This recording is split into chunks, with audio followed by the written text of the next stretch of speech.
All right, here he is.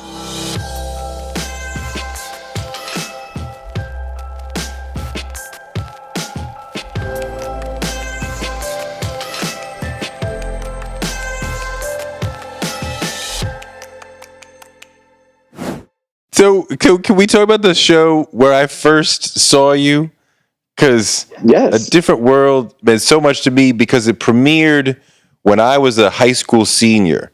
So I was like really thinking about what is college about to be, and here you guys come give me this beautiful, amazing Afrocentric vision of college, and then watching it in college. You know, I went to college in Atlanta, so watching it in Atlanta was like, oh my god.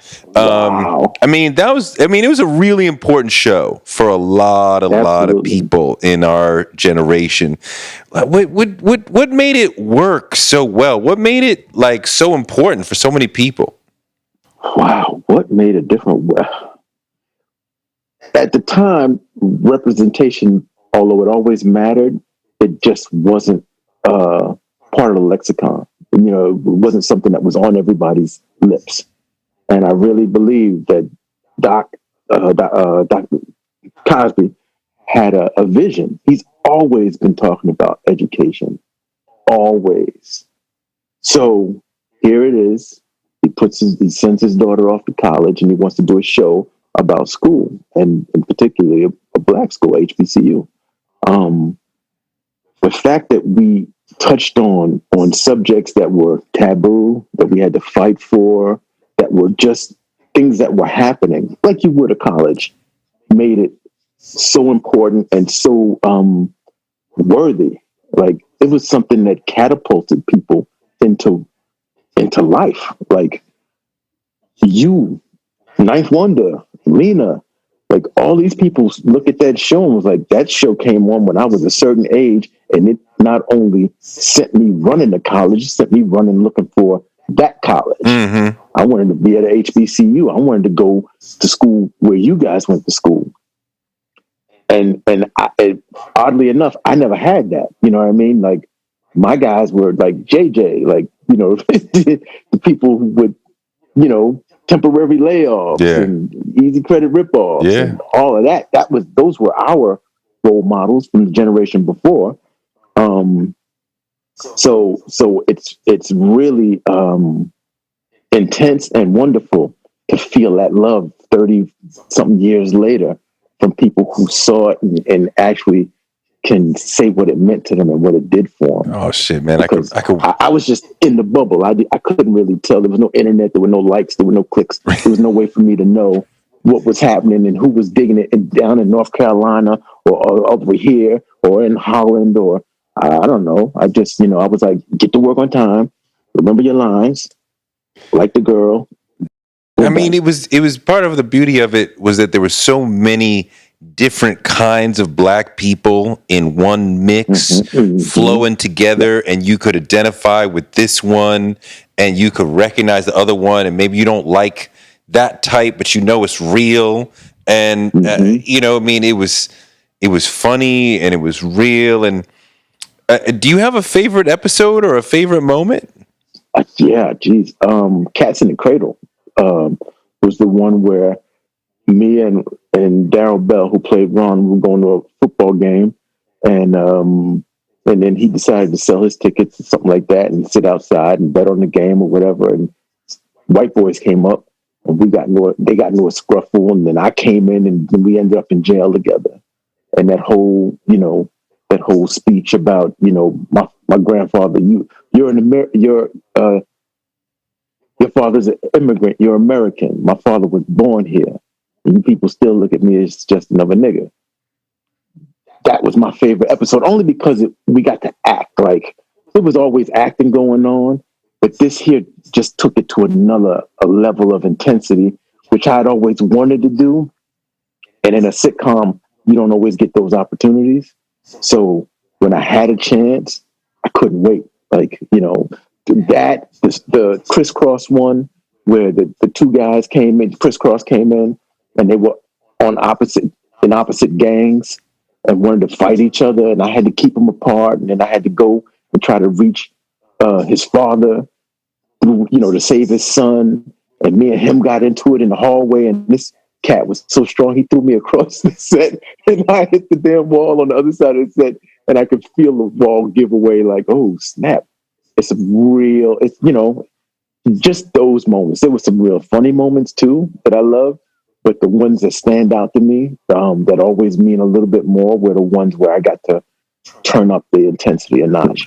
I want to talk about acting in and of itself, but just to wrap up the different world conversation, because you started talking about the sort of depression that you felt when your last job ended before Teenage Bounty Hunters came up.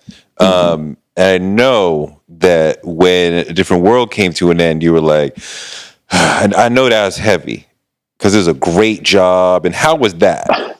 Okay, so actually, that was quite the opposite. Like, I really thought A Different World was going to be a 10-week commitment.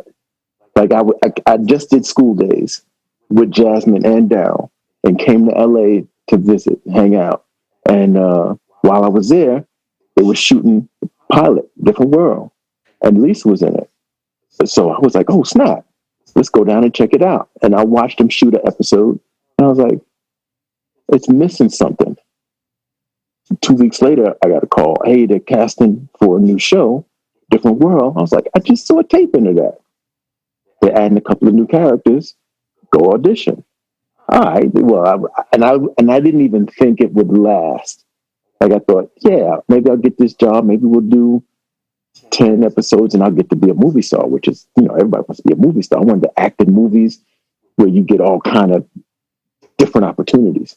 And so, of course, it went on for 6 years. But after about 4 years, I was getting a little antsy. I just wanted to do something else. Like, I wasn't being fulfilled. I just wanted to do something else. And I thought, he should graduate.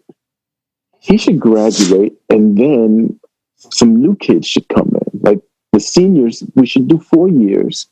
And then we should have freshmen come in and they do 4 years and keep rotating. And I just thought that would be the best way to keep this show topical and going on forever. I never thought it would be the Dwayne and Whitley love story from the beginning. I thought it was going to be something about Dwayne and Denise, and that didn't happen. But I really thought that after 4 years, everyone should kind of go on. Or maybe I could stay around and be a teacher, but that led me into that dangerous Fonzie. Fonzie is, he's still hanging around. Now he's teaching shop class. And I was like, yeah, and I loved Fonzie. I loved what they were doing with that show, but I knew when it had gone past where it should have. Like Facts of Life. For certain characters. Yeah, exactly. So I was like, yeah, I think I should. So after about the fifth season, I was really itching to get on with the next. Like, I wanted to see what was going to be next because I'd done this. And I didn't feel like I mastered it, but I felt like I'd done it. Like, I have my degree in television sitcom land. And I can go on and hopefully team up with a Spielberg or the next so-and-so or Spike or whatever and do some exciting adventure. So when we shot the last episode, there were a lot of tears and I didn't really have like the tears like that. I was just kind of like, okay, this is good. Whatever's next is going to be fun because it's going to be next. And I've been ready for a little while. So let's get to what's next. So yeah, it's weird how, but then I was young and invincible. Now, you know what I mean? Now I done seen that shit. I know what's out there. So I'm holding on tight. Like, hold on, wait a minute. If I was playing, one of the teachers on A Different World for 6 years, I'd have been like, no, this is great. If I was a 50-year-old guy playing a teacher, I'd be like, what do you mean you want to leave? This is fantastic. So perspective is everything. Where I was in my life at that time. You're done with it. I was ready to move on. One last thing I always ask people, what's your superpower that helps you, that you something you do better than other people that allows you to have the success that you've had? I think my superpower is listening. As an actor, you got to listen and you got to react. So it starts with the listen.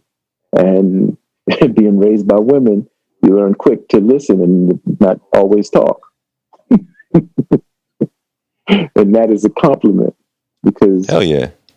I think they tend to be smarter than us and wiser than us in a lot of ways, especially when you got great grand and aunt and mother.